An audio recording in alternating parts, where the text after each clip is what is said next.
Bonjour commandant Bier. Bonjour Jeanne. Alors nous sommes en train de filmer pour faire une vidéo en projet avec la classe médiaque du collège François Perron. Merci beaucoup. Nous sommes heureux de votre présence parmi nous aujourd'hui. Nous sommes également heureux d'être une classe défense et de découvrir le métier de militaire. Engagé de longue date dans un travail de devoir de mémoire, notre collège a une pensée pour nos anciens combattants et les soldats morts pour la France. Malgré les restrictions sanitaires, nous avons commémoré le 11 novembre au sein de l'établissement. Nous nous réjouissons de visiter votre base militaire du 13e BESMAT de Moulins. La situation sanitaire nous prive momentanément de cette opportunité. Mais c'est avec un réel plaisir que nous vous accueillons sur le plateau de Perron TV pour une interview qui portera sur 3 grands sujets. Le rôle de l'armée aujourd'hui et de la base militaire du 13e BESMAT. Le rôle d'une classe de sécurité et de défense globale. Votre parcours et les différentes carrières possibles au sein de l'armée. Je vais vous laisser avec Lauric pour qui vous pose les premières questions. Bonjour commandant. Bonjour Lauric. Quel est le rôle de l'armée française en 2021 ?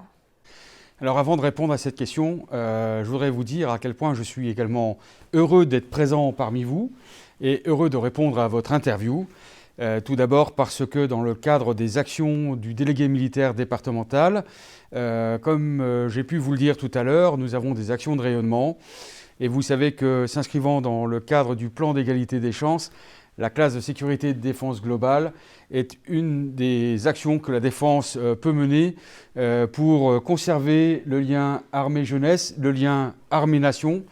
Je me réjouis de l'introduction de Jeanne et de savoir que vous avez pu vous réunir le 11 novembre déjà pour commémorer effectivement la mort de nos soldats tombés récemment au combat ou lors des différentes guerres mondiales, bien entendu. Alors, je voudrais qu'on me repose la question parce que c'est un peu... Quel est le rôle de l'armée française en 2021 ? Alors, le rôle des armées et de l'armée française, il ne change pas de 2020 à 2021. Pourquoi est-ce qu'on a une armée ? Il faut se poser la question de savoir pourquoi est-ce qu'on a une armée. On a une armée parce que où on veut conquérir quelqu'un ou un territoire et on veut en prendre la puissance, ou alors parce qu'on a besoin de se défendre. Voilà. Et on a aussi une armée parce que si on veut conserver à un niveau national ou international une certaine référence, si on veut être une référence, ce qu'est l'armée française aujourd'hui, l'armée française est une référence au niveau international. C'est paru récemment au niveau de la presse spécialisée. L'armée française est la 6e puissance reconnue par les États-Unis. Voilà. Et l'armée française est la seule armée qui est capable aujourd'hui d'intervenir en premier sur un théâtre qui se met en œuvre. Ça a été le cas pour l'opération Serval, par exemple, en 2013. Donc le rôle de l'armée française, il est de défendre les intérêts de la France et des Français sur les territoires français, mais aussi à l'étranger, lorsque l'on sait qu'une puissance est en train de se mettre en œuvre avec des intentions de velléité, c'est-à-dire avec l'intention derrière de venir frapper en France. Et c'est un petit peu ce que fait la France au Mali, après être intervenue dans le cadre de l'opération Serval pour protéger, donc à l'appel du gouvernement malien, pour protéger un gouvernement. Et elle le fait à l'heure actuelle face aux djihadistes, qui ont pour intention de venir troubler la paix française et de venir nous provoquer par le biais d'attentats. Donc elle a un rôle de défense et elle se matérialise, cette défense, en opération extérieure, mais aussi en opération intérieure. Et la mission qui est celle qui est dévolue au territoire national, c'est l'opération Sentinelle. Mais pour faire face à la crise de la Covid en France, on a également mis en œuvre l'opération Résilience. Et cette opération Résilience, elle avait pour support la chaîne de l'Organisation territoriale interarmée de défense, et en particulier, donc, in fine, dans les départements, les délégués militaires départementaux, donc, dont je suis. On étudie en classe que l'art de la guerre ne cesse d'évoluer. À la guerre conventionnelle a succédé la guerre asymétrique. Désormais, on entend parler de cyberguerre. Quelles sont les conséquences de ces mutations sur le quotidien des militaires ? Eh bien, pour en faire une illustration assez simple, on vous a demandé de ne pas dévoiler nos noms, parce que, par le biais des pages Facebook, par le biais des comptes Twitter, on arrive, en tout cas les gens qui sont des cybercriminels, arrivent à influencer la famille des militaires qui sont en opération extérieure et arrivent à leur faire croire des choses ou à leur dire nous on tient votre mari en otage, etc. etc. et si vous lui dites pas ça, on va s'occuper de lui. Donc ça c'est une des illustrations la plus concrète de ce que peut être la cyberguerre. Mais il y en a plein d'autres. Cette action qui est menée vers les militaires français, elle peut être également menée vers la population française et à différents niveaux. Et la cybercriminalité, elle peut avoir des conséquences encore plus importantes dans le cadre d'agir sur des éléments de soutien, sur des transporteurs, sur des gens qui sont utiles à la défense. Et donc c'est très vaste en fait. Quelles sont les missions du 13e BESMAT ? Alors la 13e base de soutien du matériel de l'armée de terre 10 heures, je peux vous dire que pour moi c'est l'Armazone de l'armée de terre. Armazone comme Amazon militarisé, c'est-à-dire que son objectif c'est de permettre à tous les soldats qui sont déployés sur le théâtre métropolitain, mais aussi dans les départements d'outre-mer, mais aussi en opération extérieure, de disposer des rechanges, des pièces qui sont utiles au bon fonctionnement de la mission. Sur quel terrain d'opération les militaires du 13e BESMAT sont-ils projetés ? Alors, vous avez entendu le lieutenant Nicolas vous parler des effectifs en ce qui concerne les personnels militaires et les civils de la défense. J'insiste parce que ce ne sont pas des civils comme vous et moi, vous l'êtes dans la vie de tous les jours. Non, ce sont des civils de la défense. Ce sont des emplois spécifiques qui sont donnés à des gens et tout le monde ne peut pas être un civil de la défense. Comme on vous l'a dit, pour pouvoir assurer une continuité, il nous faut un pourcentage de militaires qui peuvent être projetés sur des théâtres d'opération, mais aussi des civils qui restent en portion centrale. Et comme vous pouvez le constater, ou comme ça vous a été expliqué cet après-midi, on n'a pas forcément déployé sur tous les théâtres du personnel de la 13e BESMAT. D'accord ? Parce qu'on a des outils qui nous permettent aujourd'hui de transporter rapidement des pièces. Mais toute la bande sahélo-saharienne, le Mali, le Tchad, toute cette bande-là qui coupe l'Afrique en deux, est une zone de projection pour les militaires de la 13e BESMAT. Et puis le Tchad, le Liban. Donc différentes en fait positions stratégiques où on peut réceptionner à nouveau les pièces et puis les redistribuer.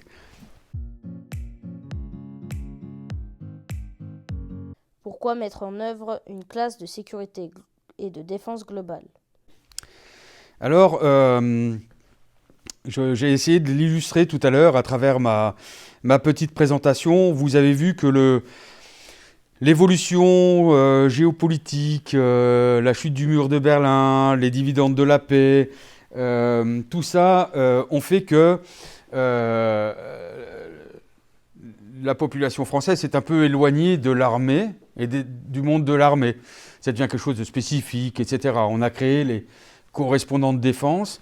Il est pour la défense important, pour les militaires important, d'informer les jeunes des possibilités d'avoir une carrière ou de pouvoir dérouler une carrière au sein de l'institution militaire. Et il faut garder ce lien armée-nation ou armée jeunesse. Avant, on avait la conscription. À la fin de la conscription, eh bien, on a arrêté de donner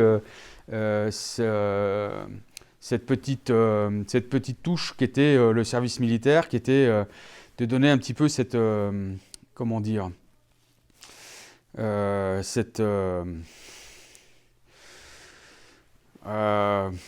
enfin, de former des gens à la défense, d'accord ? Aujourd'hui, donc, la classe de sécurité de défense globale, elle a pour objet de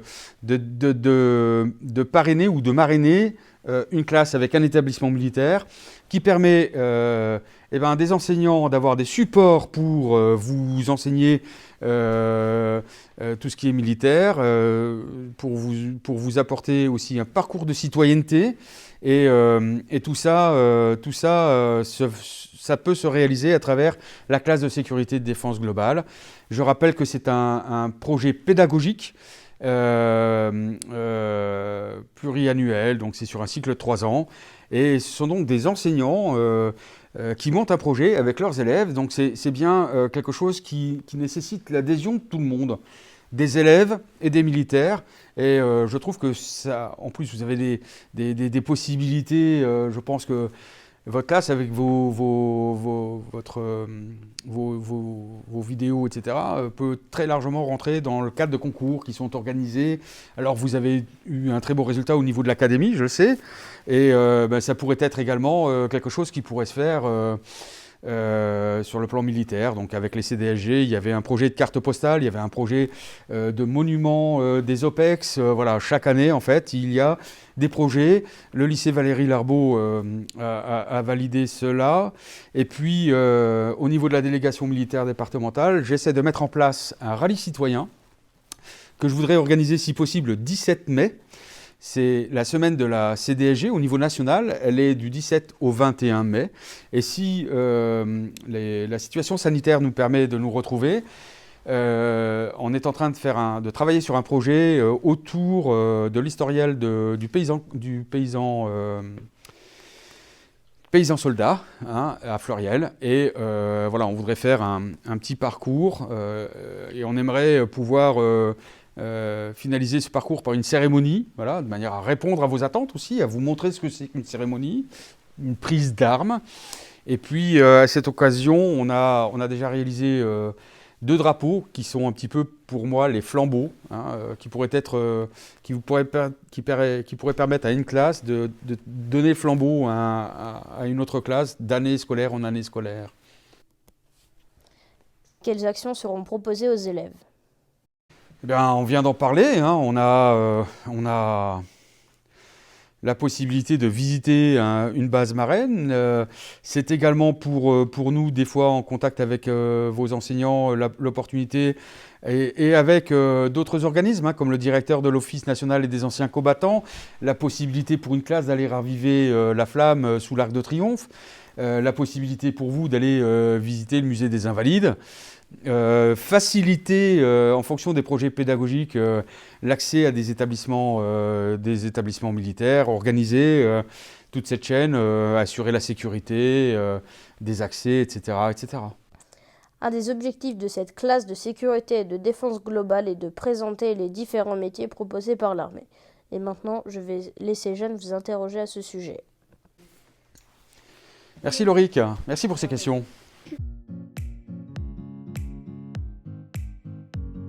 Les présentations des parcours de l'adjudant Marion et du lieutenant Nicolas nous ont montré la diversité des profils et des parcours qui mènent à un engagement dans l'armée.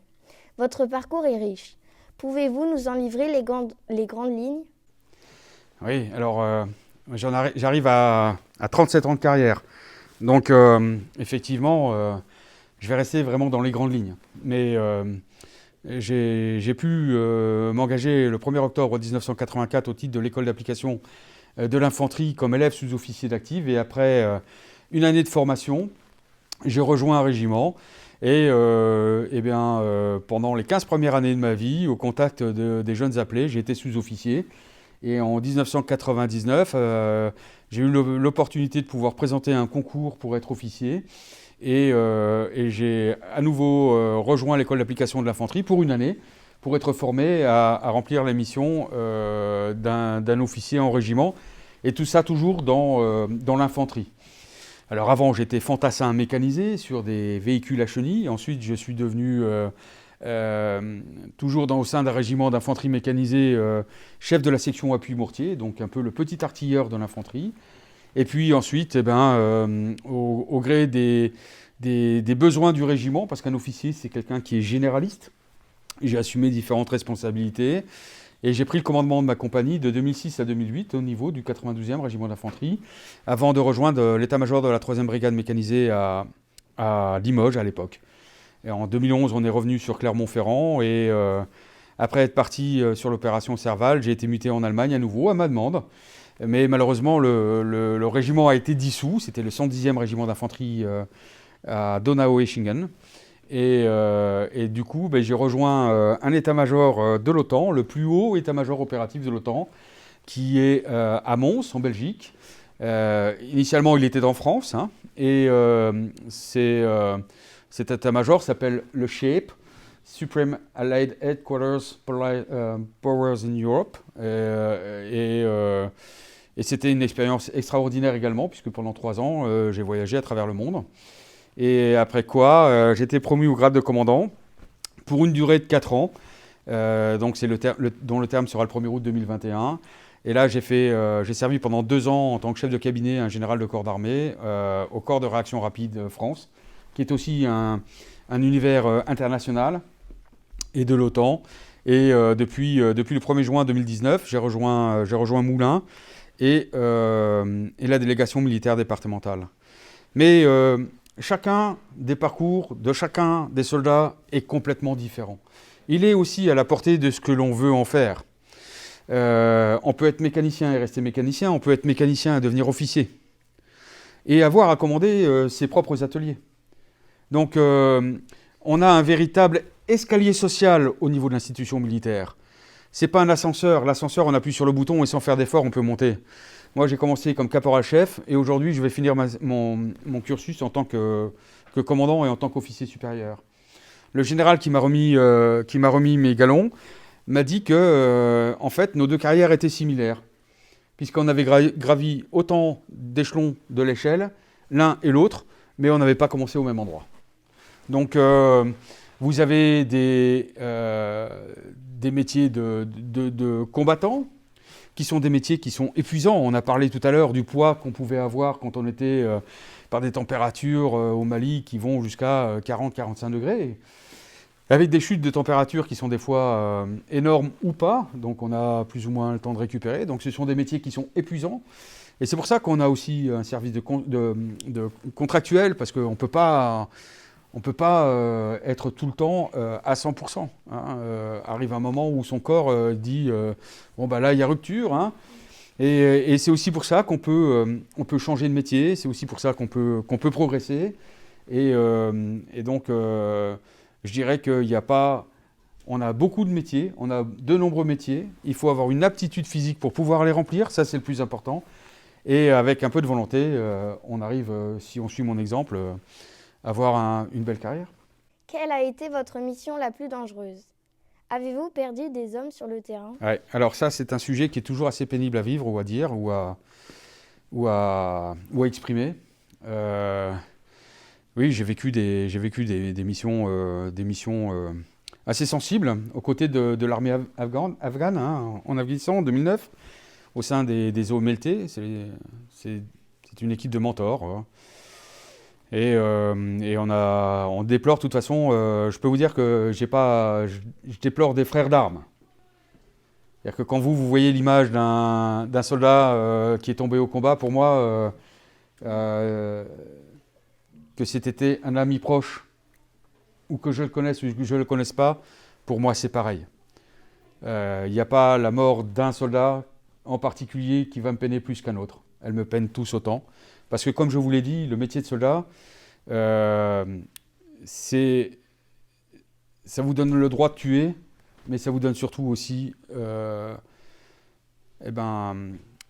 l'occasion d'être également tué. Voilà. C'est en ce sens quelque chose très difficile à comprendre et à accepter, mais une fois qu'on l'a compris et qu'on l'a accepté, on fait son métier avec cœur. Voilà.